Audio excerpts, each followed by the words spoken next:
Ang kwento ni Tomby.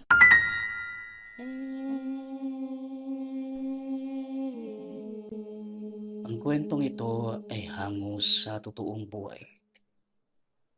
Mula ito sa isa nating tagapakinig. Karanasan ito ni Dante. Walang eksaktong taon. Probinsya ng Capiz. Ng mga sandaling yon, 4:00 pa lamang na madaling araw ay nasa taniman na si Mang Badong upang simulan ang pag-ani ng saging. Dumating na naman ang nakatakdang araw para mamutol at ibenta ang bungang ilang buwang inalagaan at pinaghirapan. Sa katunayan, ito ang may pinakamalaking lupain ng saging at kahit kailanman, hindi ito natinag ng anumang sakuna. Katulad ng bagyo, nanatili itong nakatindig sa kabila ng hagupit. Bagay na ipinagtataka ng ibang magsasaka. Alam mo, bilib talaga ako sa inyo Mang Badong. Hindi ko alam kung anong mahika ang inilibing mo kasama ng mga punla para manatiling sagana ang pananim mo. Dito sa lagan natin, sagingan mo lang ang bukod tanging hindi nasira sa kakatapos na bagyong dumaan dito sa atin. Baka pwede mo namang sabihin sa akin yung sikreto mo para magawa ko din. Wala nang natira ni isang puno sa pananim. Hindi na pinatapos pa ni Mang Badong si Regino. Alam niyang naroon lamang ito para inisin siya. Mangungulit at kapag hindi pinagbigyan, magagalit. Abay, hindi pa sumisikat ang araw. Pero may gana ka na talagang manginis ano? Bakit hindi ka muna umuwi sa inyo? Magkape, maupo sa sala at makinig ng balita sa radyo. Suhestyon ni Mang Badong na siya namang ikinatigas ng mukha ni Regino. Sa kanilang dalawa, siya pa ang may ganang magalit. Aba, matanda ka na, pero wala kang galang ha. Kita mong nagsasalita pa yung tao. Pinutol mo kagad. Wala ka bang respeto? Hindi dahil sagana itong taniman mo. Sasabayan mo na yan ang masama mong ugali. At hindi rin porket wala kang magawa sa buhay. Iistorbohin mo yung ibang tao. Hoy Regino, marami pa akong gagawin at wala akong balak na sayangin ang oras ko sa taong katulad mo. Wika ni Mang Badong. Kagad tinalikuran ng matanda ang bisita. Panay pa rin ang paghugot ng hininga upang pahupain ang tensyong nararamdaman. Ayaw nitong makaramdam ng galit. Gayong umagang-umaga pa lang, ibinuhos na lamang ang buong atensyon sa pag-ani ng saging. Nang makaputol na mahigit 20 puno, itinigil muna ni Mang Badong ang gawain. Naupo sa isang tabi. Inilabas ang baon na tinapay at kumain. Maliwanag na rin ang paligid na mga sandaling yon. Sumikat na ang araw. Ilang sandali pa, napalingon ito nang marinig ang malakas na boses ng anak na si Dante.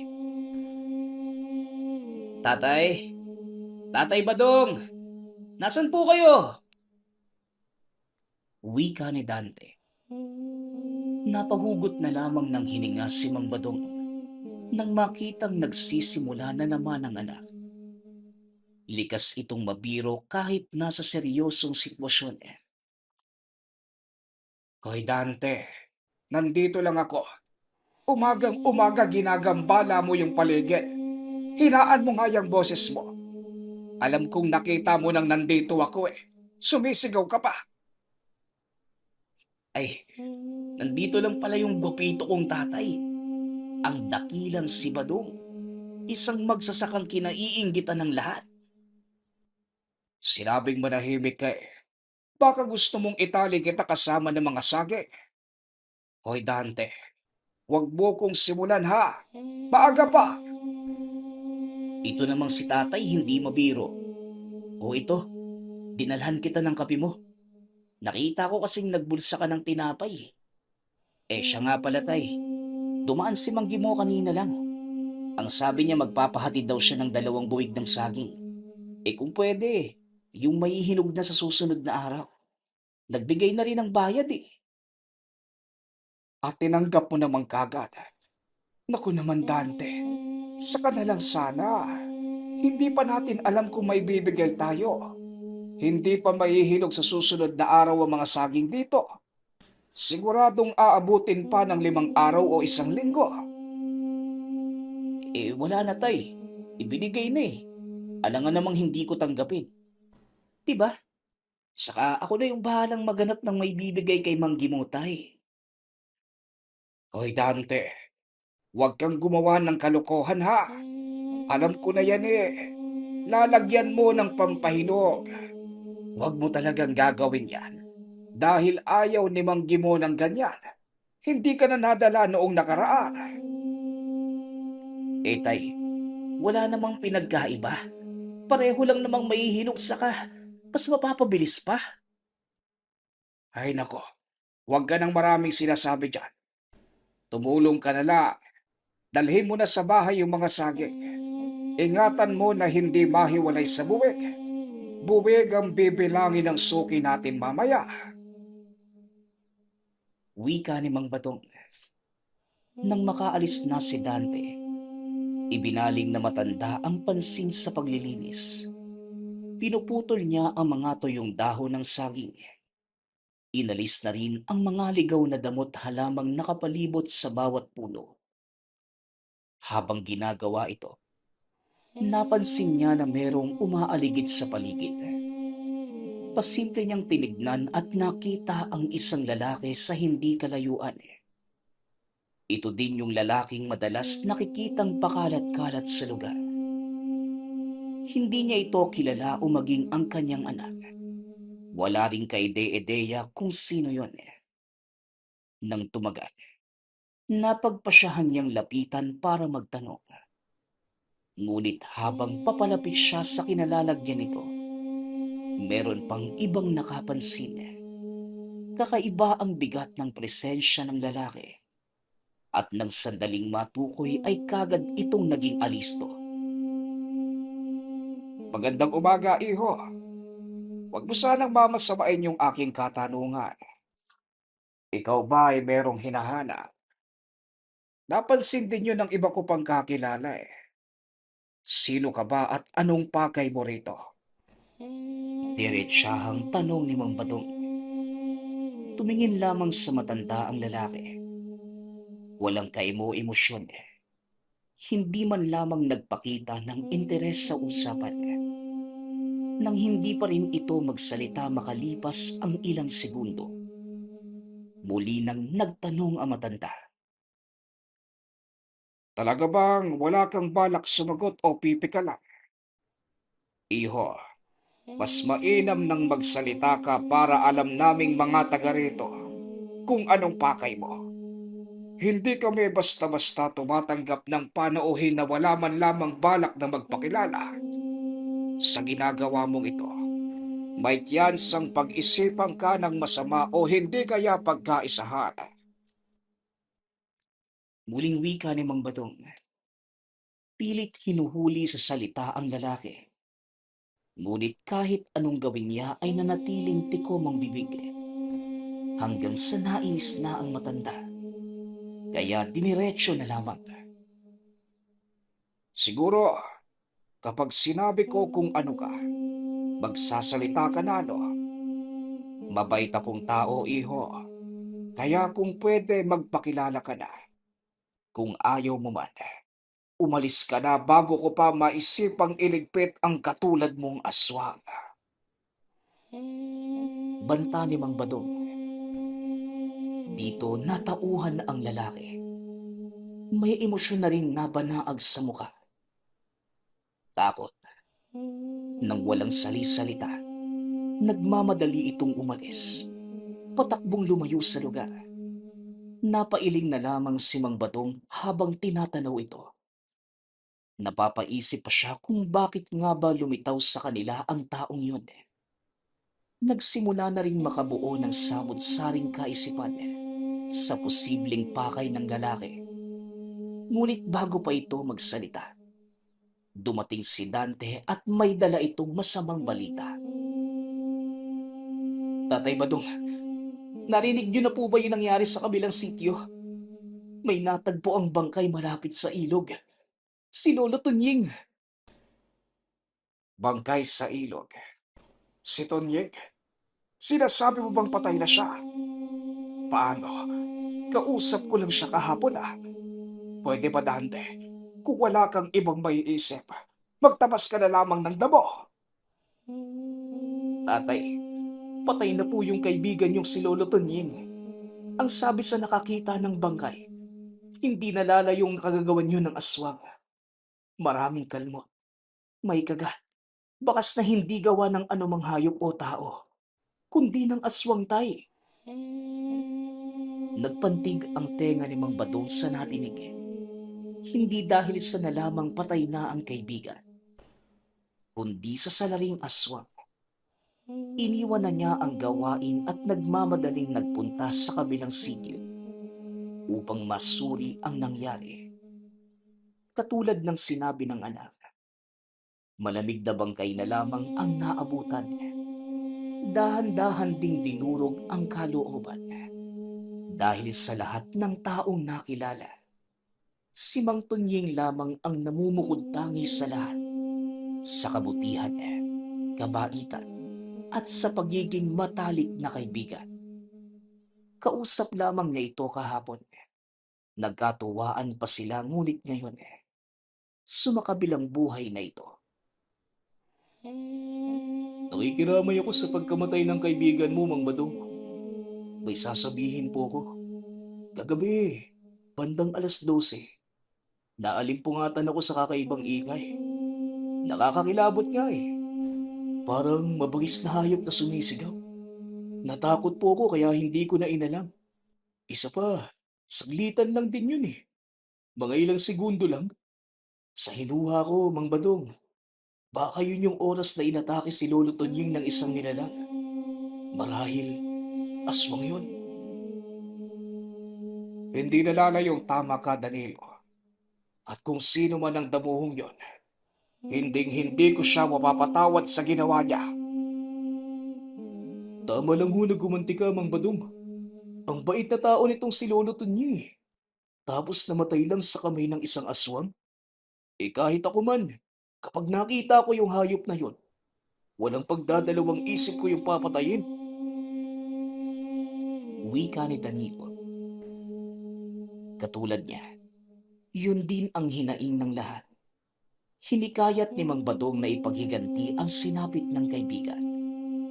Hindi lang sa kanya naging mabuti si Mang Tonying, kundi sa lahat ng mga kabaryo.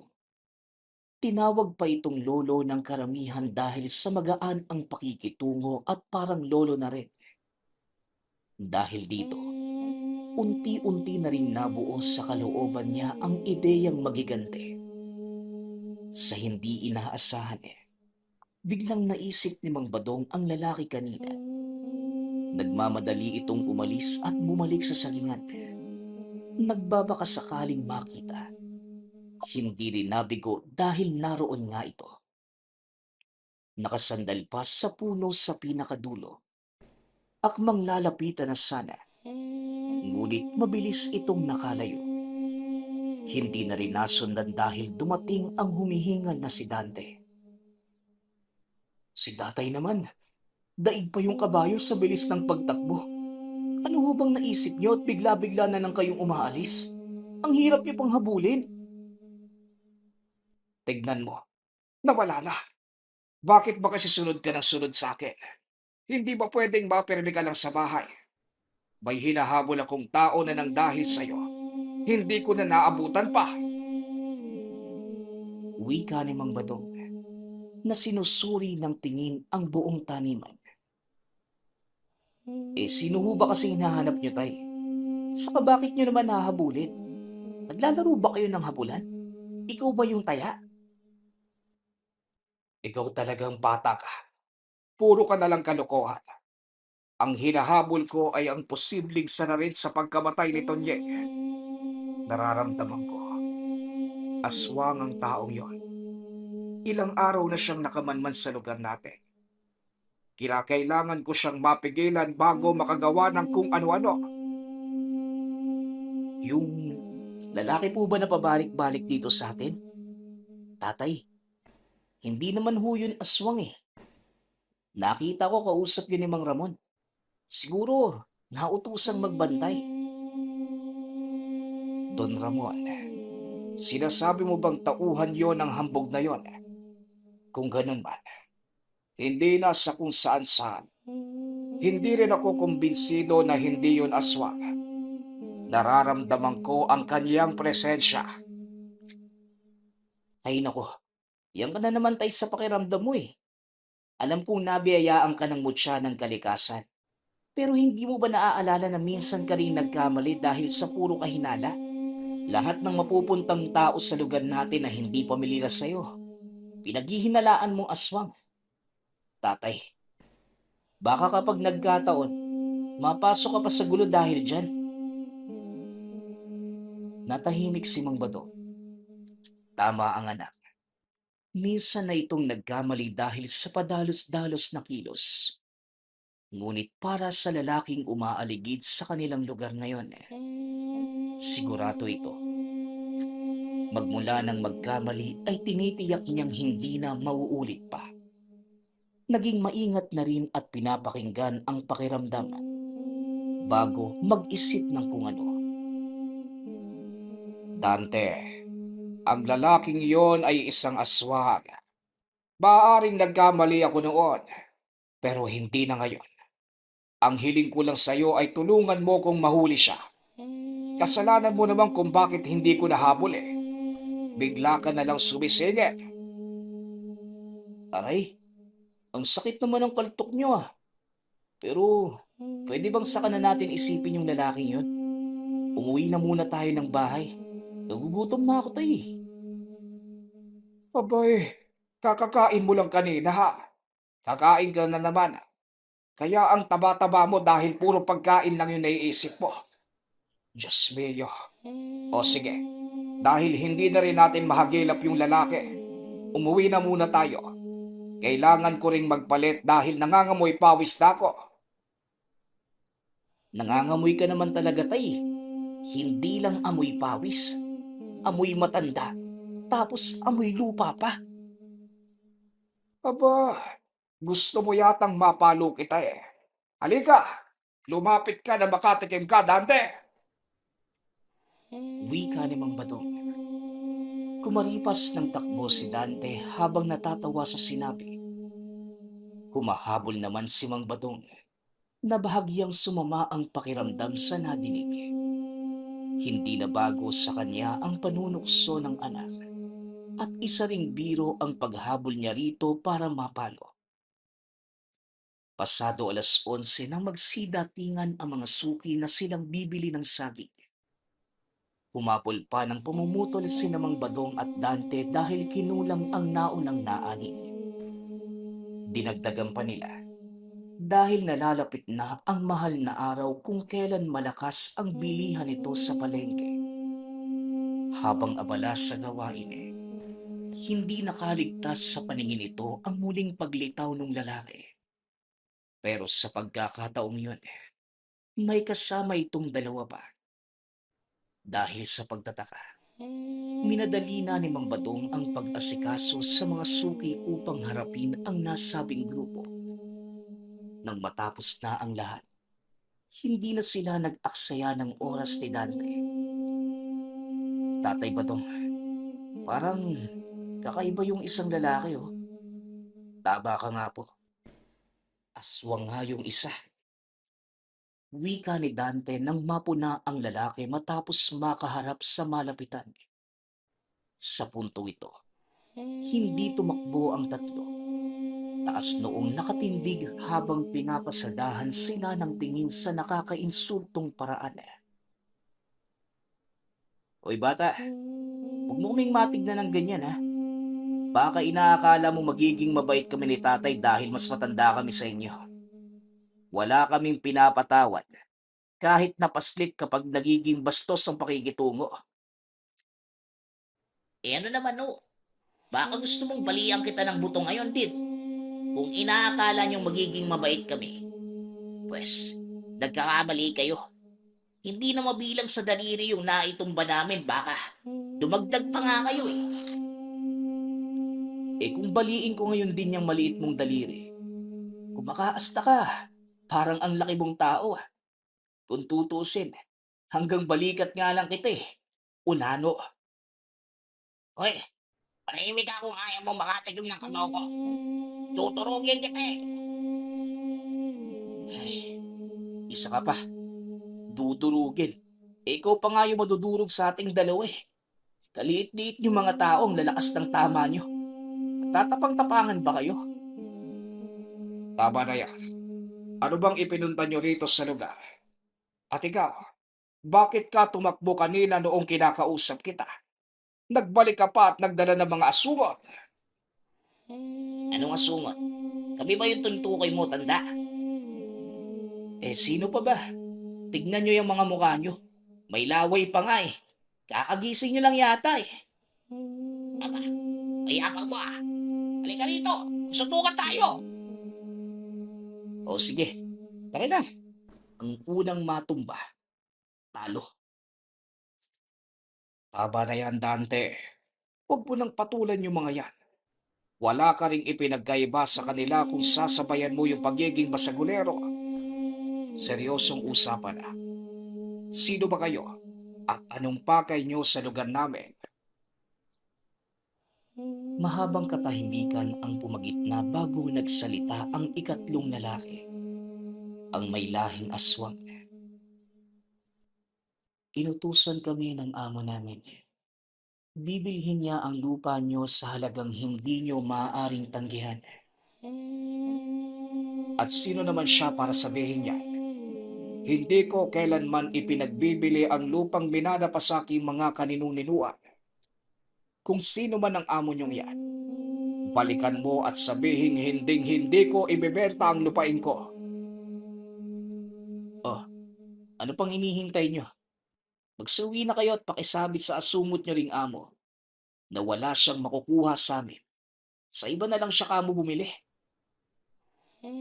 Hindi kayo pwedeng tumanggi dahil mapipilitan si bossing na manggulo hanggat hindi niyo binibenta ang lupa. Sira ulo pala yung amo mo eh. Sabihin niyo kayang pumunta siya rito. Kami yung magtos. Sabing hindi ibebenta. Naninindak pa eh. Abay tarantado talaga. Umalis na kayo at pakisabi sa amo niyo na wag na siyang magtatangkang magpadala ng utosan dito dahil kapag hindi ako nakapagtimpe, Hindi na kailangang tapusin ni Mang Badong ang kanyang salita dahil kagad itong naintindihan ng tatlo. Lumakad na sila at saka umalis na ng lugar. Kung ganon, tayo pala yung minamanmanan. Bakit kaya isang aswang lang yung pinadala sa atin? Ibig bang sabihin, posibleng isa ring halimaw yung amo nila? Saka bakit tayo? yan ang dapat nating alamin. May mga katanungan din ako. Anong nakita ng amo nila para magka-interes sa lupain natin? Ilang dekada na ang lumipas. Gayon lang tayo nakaranas na may naglakas loob na bumili ng lupain sa atin. Kung isa man siyang halimaw, marahil hindi niya alam ang tungkol sa akin. Pero imposible. Ang alin yung imposible tay? Sa isip-isip ni Mang Badong, kung isang aswang ang gustong bumili ng kanyang lupain, imposibleng hindi nito mapapansin na meron itong tinatagong tanga. Kung malalaman kagad ng isang antingero kung tao o hindi ang kaharap. Ganon din ang mga aswang. Nakikilala nito ang mga taong may pangontra laban sa kanila, kaya labis ang pagtataka. Siguro, gusto lang nilang manggulo. Dante, magmula ngayon, maging mapagmatyag ka sa paligid. Maging alisto ka rin dahil baka bigla-bigla silang umatake. Hindi natin alam ang kanilang pakay. Mas mainam na handa tayo kung sakaling may mangyari man. Simula sa puntong yun, binawasan na ni Dante ang pagiging maloko. Naging seryoso na muna at hindi na bago sa kanya ang ganitong sitwasyon. Ilang beses na itong nangyari sa buhay nila ni Mang Badong dahil talagang lapitin ng aswang lalo pat may tangan. Tinulungan niya ang ama sa pagmamasid sa paligid at kagad pinapaalam kung ano ang napapansin. Lumipas ang 2 araw na naging bantay sarado ang mag-ama. Wala pa namang nangyari ngunit pabalik-balik sa lugar ang mga lalaki.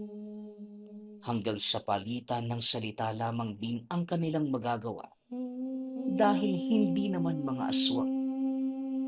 Yung binata lang na basbulero at pabalam kung sumagot. Tanda, ibenta mo na kasi yung lupa sa amo namin para hindi na kami pabalik-balik dito. Nakakapagod din eh. Napapagod ka na pala eh. Bakit hindi kayo umuwi at huwag nang bumalik dito? Gumamit din kayo minsan ng utak ha. Hindi puro kabalbalan at magmamayabang. Manahimik ka. Hindi ikaw yung kinakausap namin. Ikaw rin eh. Mga iho, hindi ko ugali ang ulit-ulitin ng salitang nabitawan na.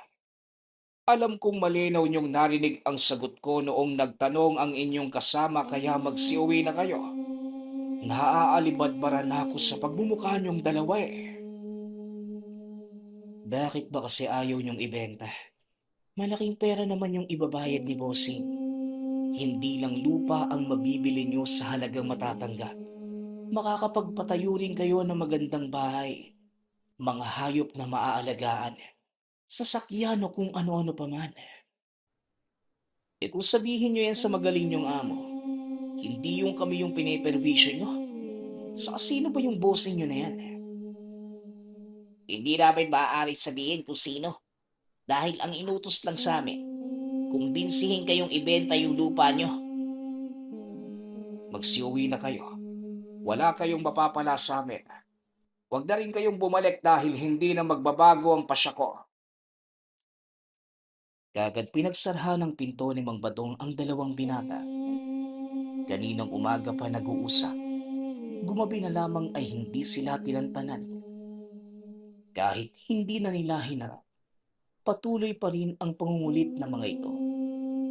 Nang marindi si Dante, kumuha ito ng isang balde ng tubig at saka walang pasabing itinapon sa dalawa. Nagalit pa at dito na napilitang umalis. Kita nyo? Tubig lang pala yung katapat nyo eh. O sige, subukan yung bumalik. Hindi talaga ako magdadalawang isip na buhusan kayo ulit. Teka, bakit ang baho ng tubig? Ano bang binuhos mo, Dante? Yung pinagugasan ng pinggan noong nakaraang araw.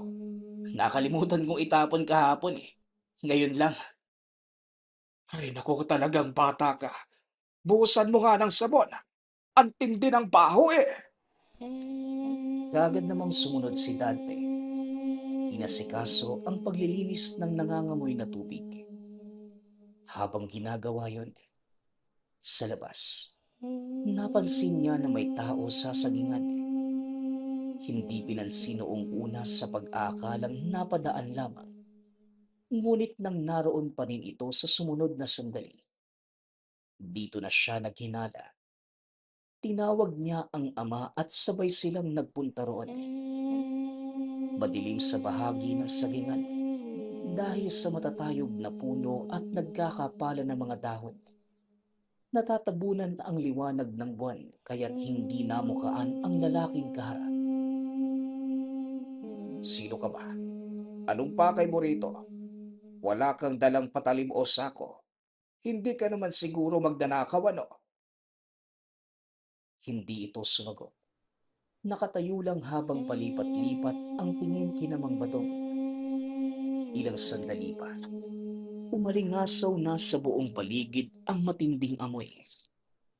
Naalerto ang matanda kasabay ng paghanda sa sarili dahil sa paparating na aswang. Maging alisto ka, Dante. Hindi lang isang aswang ang narito. Dalawa sila. Mas mabuti pa sigurong umuwi ka na lang. At ako na ang bahala sa mga ito. Bakit naman, tatay? Akala niyo po ba kayo lang yung handa? Ako rin kaya? Wika ni Dante. Inilabas ng binata ang buntot pagi mula sa bitbit na sako. Hindi napansin ni Mang Badong na yun pala ang dala ng anak. Buhat sa pagmamadali. Siya naman ang dinama ang pagiging aktibo ng tangan. Ang mutya ng saging. Mula sa haring duwendeng nakatira sa taniman. Handa ka na rin naman pala eh. Kaya sige, pagtulungan natin ang mga ito. Mukhang hindi matanggap ng bossing nila yung pasya ko eh. Nagpadala pa talaga ng mga aswang dito. Dante, maghanda ka. At sa oras na susugod sila, hagupitin mo na kagad eh. Naging maaksyon ang labanan sa pagitan ng mag-ama at ng mga aswang. Maliksi at mabilis ang kilos na nagawang ilagan ang bawat pag-atake nila. Ngunit hindi nagtagal.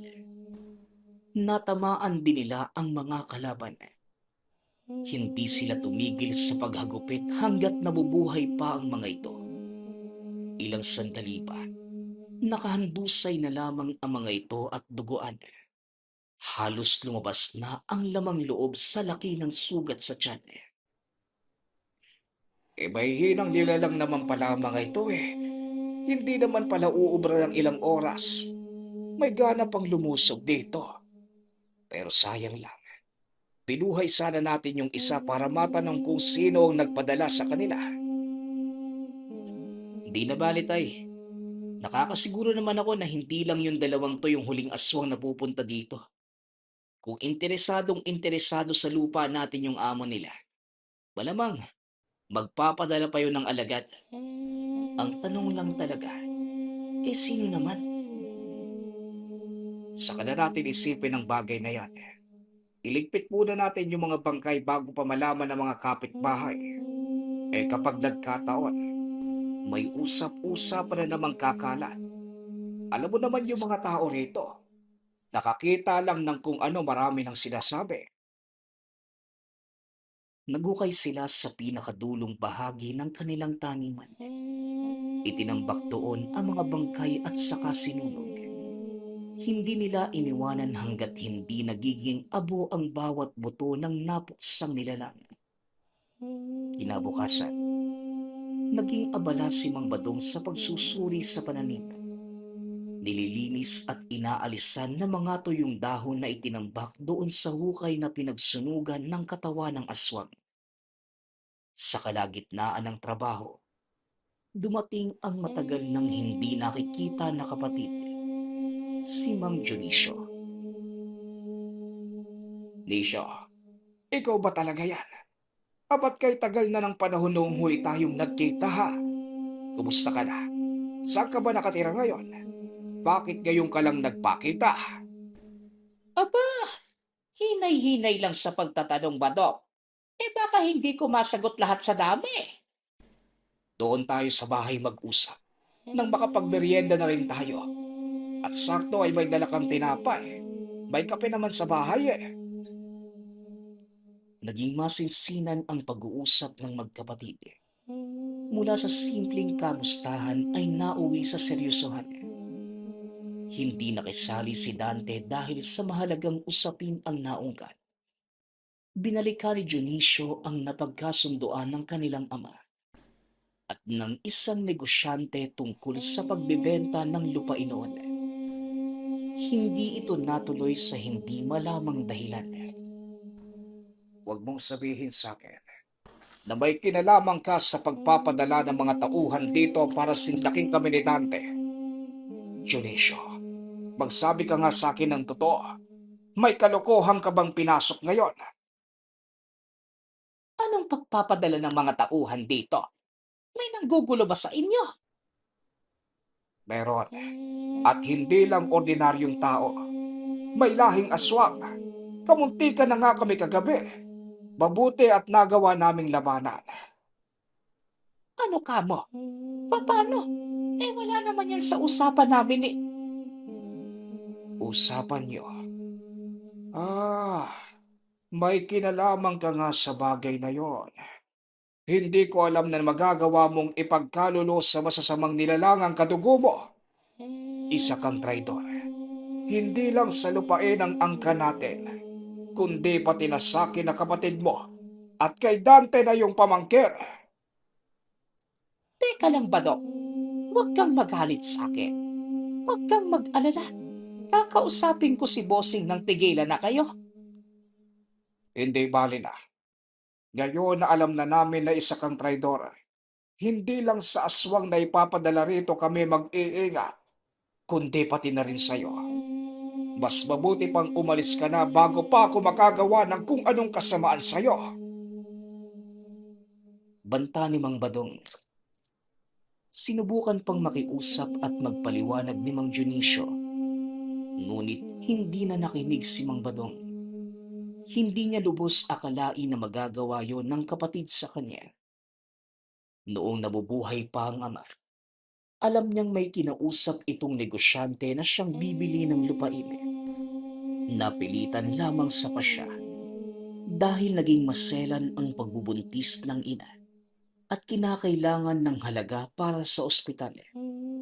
Ngunit hindi natuloy dahil merong nalaman ang ama tungkol sa negosyante. Walang nakakaalam sa kanilang magkakapatid kung bakit. Pero sa hinuha ni Mang Badong, patungkol ito sa tunay na pagkatao nito. Tay, sa tingin niyo po ba, sariling pasya ni Tio Dionisio na ipit lang din siya? Pakiramdam ko kasi, parang labag din sa kalooban niya ng pagbebenta ng ari-arian ng angkan niyo eh. Anong ibig mo sabihin sa naipit lang din siya? Kasi 'di ba, matagal na yung usaping 'to. Paano kung pinuntahan si Tio Dionisio ng negosyante? Tapos binantaan o hindi kaya naman, siya yung lumapit at muling nag-alok na bilhin itong lupa. Alin man sa dalawa, kapag nalaman ko kung anong kalokohan ang pinasok ng tiyuhin mo, hinding-hindi ko siya mapapatawad, kahit kapatid ko pa siya. Pareho kaming nangako sa harapan ng puntod ni Tatay Pasyano na aalagaan at ipapamana sa kaapu-apuhan ng lupain kanilang naiwan. Kung magpupumilit siyang ibenta, patayin na lamang niya ako. Tay, wag naman. Wala na akong gapitong tatay niyan. Ay, wag mo kong mabiro-biro ka mo. Wala ako sa wisyo para makipagbiruan, Dante. Basta sinisiguro ko sa'yo, hindi ko mapapatawad si Dionisio. Nang sumunod na mga araw, pabalik-balik ang kapatid sa kanila. Kinukumbinsi si Mang Badong na ibenta na ang lupa. Paulit-ulit ding humindi ang matanda. Kahit anong pakiusap pa, hindi niya magawang sundin ang kapatid dahil mas nangingibabaw sa kanya ang pagpapahalaga sa pangakong binitawan sa yumaong ama. At isa pa, hindi niya maaaring ibigay sa ibang tao ang salingan dahil ito ang nagbigay sa kanya ng pambihirang lakas at kakayahan para kalabanin at tapatan ang anumang banta ng aswang o ibang elementong umaaligid sa paligid. Magmula nang mamatay ang ama, ito na ang mag-isang nagtaguyod sa kanilang magkakapatid. Matapos hindi nakaligtas sa maselang panganganak ang ina, sasagingan siya na malaga. Ang tanimang ito ang bukod-tanging naiwang alaala ng ama at hindi inaasahang matatagpuan ang naiibang puno sa kalagitnaan. Ngunit nang aakyatin na sana ang nasabing puno, bigla itong natigilan nang may nakitang maliit na nilalang. Kinausap siya nito at sinabi, siya ang Haring Duwende. May ibibigay itong mahalagang bagay sa kanya. Isa itong maliit na bato na kulay berde. Ngunit ang kapalit, pangalagaan ito ng buong katapatan ang buong sagingan. Matapos itong maiabot ng nilalang, kaagad namang nawala ng malay si Tatay Badong. Nang magising ito, nakita niya ang bato sa kanyang kamay. Natawa pa ito at itinabiyon sa puno. Binaliwala lamang. Ngunit pagkauwi ng tahanan, nagulat nang nasa bulsa pa rin ito. Bumabalik pa rin kahit anong tapon. Dahil dito, tinanggap na lamang niya at sa paglipas ng panahon, unti-unting naiintindihan ang gamit ng bato. Hanggang sa naging kasangga niya ito sa oras na may nilalang na maglalakas loob na manggulo. Magmula noon, buong buhay niyang inalagaan ang sagingan, kapalit ng natanggap na mutya. Sa pakiwari niya, hindi lang siya ang ginagabayan nito, kundi pati na rin ang taniman na saganang sagana. Tay, kakalis lang po ni Tio Dionisio. May pumalit kagad. Hindi na talaga tayo matatahimik nito eh. Sa umaga si Tio yung manggugulo. Tapos pagsapit naman ng gabi yung aswang naman. Tignan mo tayo, sinasalanta na yung sagingan natin. Nang makitang pinagkakaisahan ng dalawang aswang ang mga pananim, kaagad nagmarcha si Mang Badong papunta roon. Naglangit-ngit sa galit habang mahigpit na nakahawak sa itak. Sa sandaling makalapit, kaagad tinaga ang aswang. Natamaan naman at hindi tinigilan ng matanda hanggang sa maputulan ng hininga. Tinangkapang tumakas ng isa ngunit napigilan ni Dante. Sinakal gamit ang buntot pagi. Hindi na ito nakatakas pa. Nangisay ng husto hanggang sa bumulagta na lamang, katabi ng kasamang nakahandusay. Tatay, sa tingin ko hindi na to pwede. Paano na lang kung hindi lang dalawa yung ipadala sa susunod? Paano kung marami na? Ayokong umabot sa ganun, baka mapuruhan na tayo. Sinasabi mo bang ibenta ko na lamang ang lupain natin? Hindi sa ganun, tay. Hindi ko rin ho gustong ibenta mo. Mahal ko po yung lupain to, tay. Hindi na nga ako mahiwalay rito eh. Ang ibig ko lang sabihin, puntahan na lang natin yung negosyanteng yun. Harapin natin siya at pakiusapan. Sa ngayon masasabi nating maayos pa. Dahil tayo lang naman yung ginagambala ng pinapadala niyang nilalang eh. Pero paano tay kung sa susunod, idamay na rin yung mga kapitbahay natin?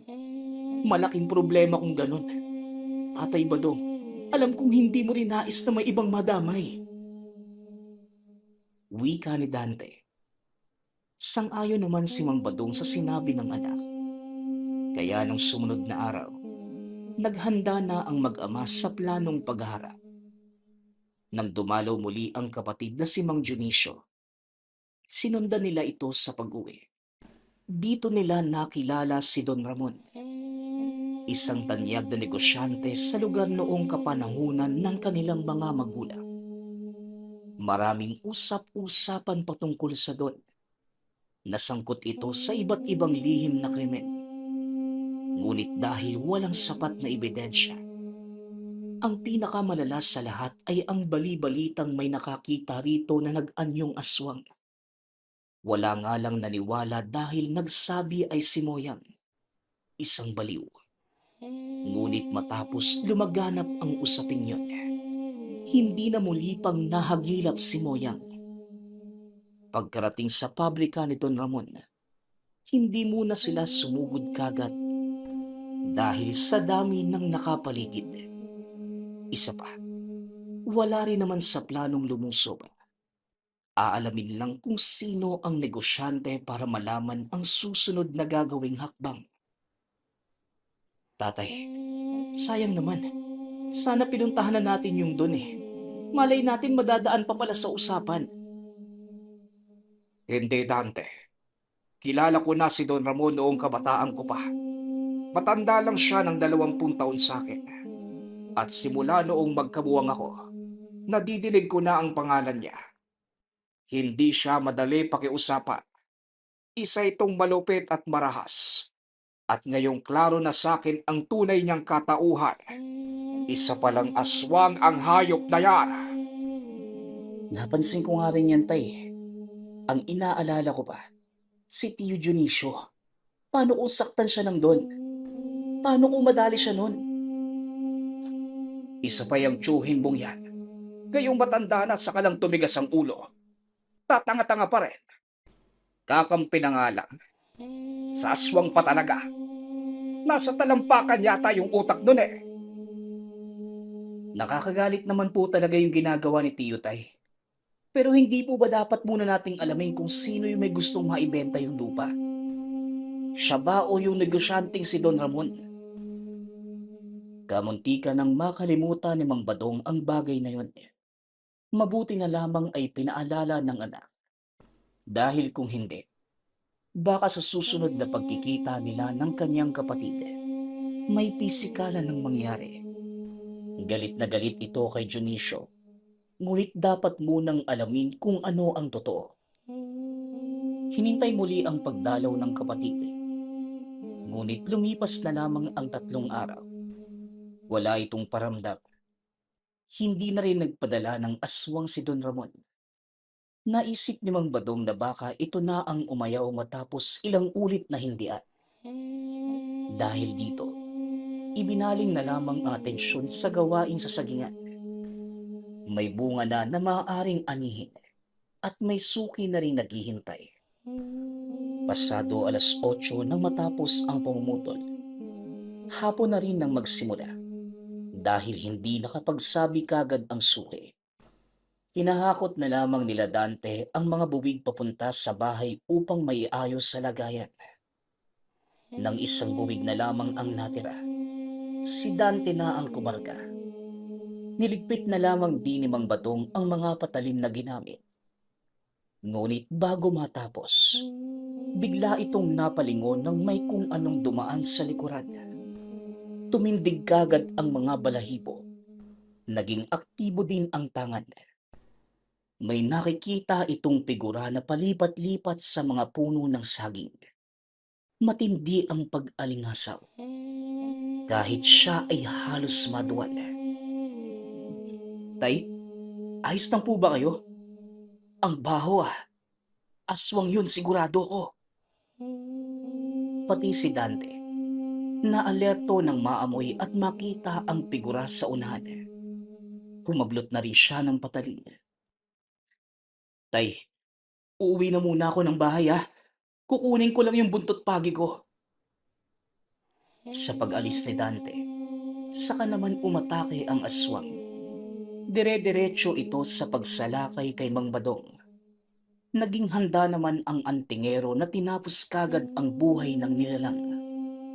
Sa kanyang pag-ilag, isinabay ang pagsaksak ng hawak na patalim na tumagos pa sa lalamunan. Kagad bumulagtas sa lupa ang aswang at pagkabalik ni Dante, tapos na ang sagupaan. Ay, ayun na yun?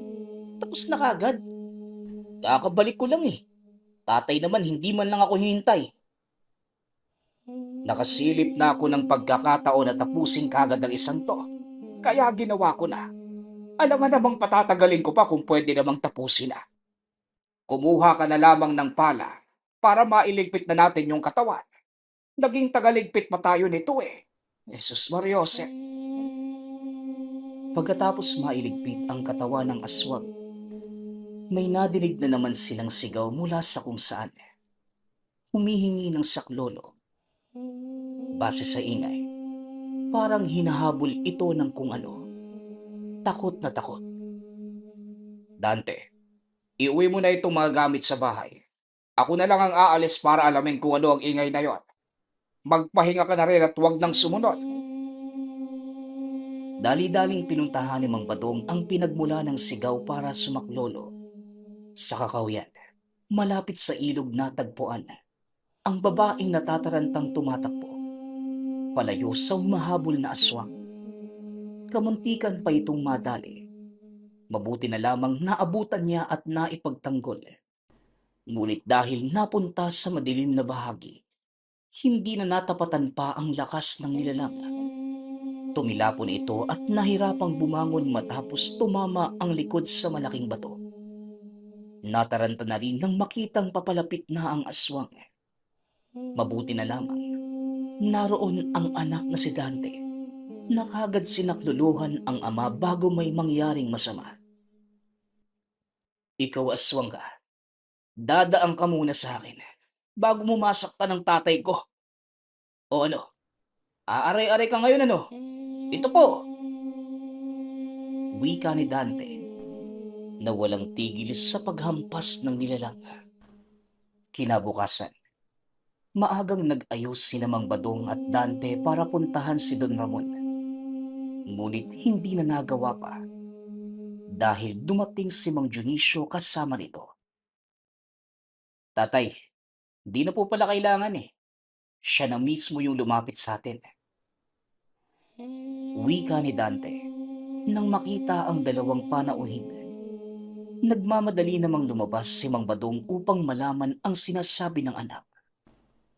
Hindi nyo naman kailangang magbanta. Nandito na si Don Ramon para makipag-usap sa inyo. Ibaba nyo ang pangontra para makalapit siya. Bawalang galang na po, tiyo. Hindi namin ibababa ni tatay ang pangontra. Para lang sa isang yan. Kung pwede nga lang, patay na yan ngayon eh. Hindi lang kami yung ginugulo ng damuhong to. Nandadamay na rin siya ng mga inosente. Tante, magdahan-dahan ka sa pananalita mo. Mas maganda si Don Ramon kaysa sayo. Kaunting respeto naman. Respeto? Nagpapatawa ka ba, tiyo? Kung re-respetuhin ko ang isang nilalang na may kaluluwang halak, mas mabuti pang magpakamatay na lang ako. Tama si Dante, Dionisio.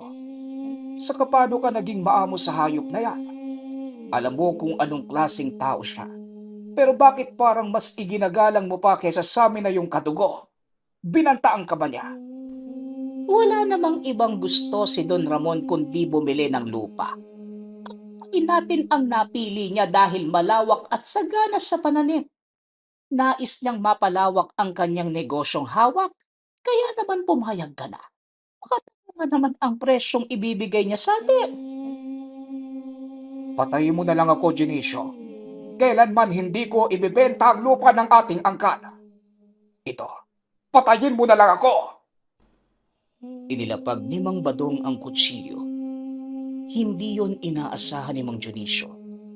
Kalaunan, umalis na rin ito na makitang lumakad palayo si Don Ramon. Ganyan nga, umalis na kayo at huwag na kayong babalik dito. Hindi porket isa kang mayamang negosyante, basta-basta ka nalang maninindak. Dante, tama na. Huwag kang magsayang ng laway sa mga yan. Tara na, maglinis na lang tayo sa taniman. Iginugol ng dalawa ang oras sa pagtatrabaho. Hanggang sa lumipas ang mga araw. Ito ang nasa isipan ni Mang Badong. Hanggang sa dumating ang puntong nalaman ang katotohanan. Dahil sa palihim na kilos ni Dante. Tay, alam ko na. Meron akong balita. Alam ko na yung totoo. Ay sus, ano na naman yan? Siguraduhin mo na magandang balita dahil kung puro kabalbalan lang ang sasabihin mo, palilintikan ka talaga sa akin. Nagmamadali ako rito eh. Tatay Badong, naipit lang si Tio Dionisio. Biktima lang siya ni Don Ramon. Sila ng anak niya. Si Ate Milagrosa, hawak ng lintik na Don. Gustong mapang-asawa na matanda si ate. Ayaw pumayag ni Tio kaya ayun, dinakip. Hindi mababawi hanggat hindi natin ibibenta ang lupa. Ano ka mo? Abay tarantado. Sigurado ka ba, Dante? Kung ganun, tara na. Tulungan natin ang pinsan na tiyuhin mo. Hindi akalain ni Mang Badong na yun lang pala ang dahilan ng lahat. Hindi na nagtaka dahil nangyari na ito noon. Likas ang kagandahan ng pamangking si Milagrosa. Kinahuhumalingan ng mga kalalakihan. Isa na dito ang matandang Don. Magmula noong lumipat si Mang Dionisio sa ibang lugar, wala na itong naging balita sa dalaga. Ngayon lang na naging bihag pa ng aswang. Dumiretso si Mang Badong sa pamamahay ng kapatid. Naabutan niya itong mag-isa. Humahagulgol habang hawak ang litrato ng anak. Dito na nagkalinawa ng magkapatid. Ipinagtapat nito ang katotohanan. Hindi na kaya pa ni Mang Dionisio ang sitwasyon. Kaya naglakas loob ng humingi ng tulong sa kapatid. Hindi na mapigil ang galit ni Mang Badong. Mula sa bahay ng kapatid, dumiretso ito sa baluarte ni Don Ramon. Sa bahay na ito nagpunta dahil walang tao sa pabrika. Sakto naman na walang bantay dahil bawat linggo ay pinapayagan ng Don na maglakwat siya ang mga tauhan. Walang kahirap-hirap na pumasok. Natagpuan niya ang pamangkin na umiiyak sa isang kwarto. Itatakas na sana nang lumitaw na si Don Ramon. Masamang nakatitig sa kanya. Nandito pala ang anak ng yumaw kong kaibigan. Alam mo ba na pwede kitang ipadampot sa mga pulis? Dahil sa ginawa mong pagpasok sa bahay ko nang walang paalam. Hindi mo rin ba alam na pwede kitang patayin ngayon? Dahil sa ginagawa mo sa pamangking ko. Ang lakas ng loob mong gamitin ang bata para lang makuha ang kung anong gusto mo. Isa pa, hindi kayo naging magkaibigan ng tatay ko. Bakit ba ayaw mong ibenta ang lupa, Badok? May itinatago ka ba sa taniman? Anong sikreto ang naroon para maging masagana ang pananim mo? Na kahit bagyo ay hindi ito natitinak. At bakit sa dinami-rami ng lupang pwede mong bilhin? Lupain pa namin. Kung sasabihin ko sa'yo, hindi na magiging sekreto. Pero tinitiyak ko sa'yo na kapag nagpumilit ka sa gusto mo, ang sagingan mismo ang papatay sa'yo. Lingid sa ka naman ng karamihan. Kahit nakuha na ni Tatay Badong ang mutya, aktibo pa rin ito. At sa oras na may lumapit na aswang, siguradong hindi na ito makakaalis ng buhay. Nasubok na ito dati noong unang engkwentro ni Mang Badong. Habang nakikipaglaban, napadpad sila sa nasabing puno at napansin na lang niya na ito na ang mismong pumuksa sa nilalang. Ito din ang sikretong matagal nang iniingatan. Isa rin sa dahilan kung bakit sagana ang taniman. Badok, kung ayaw mong ibenta ang lupa, o sige, ayos lang. Pero umalis ka na at iwanan mo ang dalaga sa akin. At talagang isa kang hayop, ano? Magkakamatayan muna tayo bago mo makuha ang pamangkin ko. Inihanda na ni Mang Badong ang sarili. Si Don Ramon naman ay nasasagad ang galit at nag-anyong aswang. Ngunit bago umatake, nasakal na ni Dante gamit ang buntot pagi. Nagulat pa si Mang Badong. Hindi napansing sumunod pala ang anak.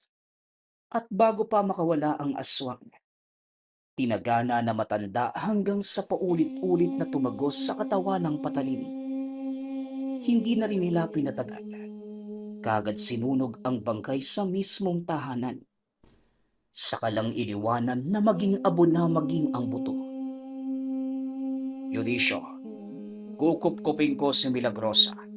Mas ligtas siya sa poder ko kesa sa'yo.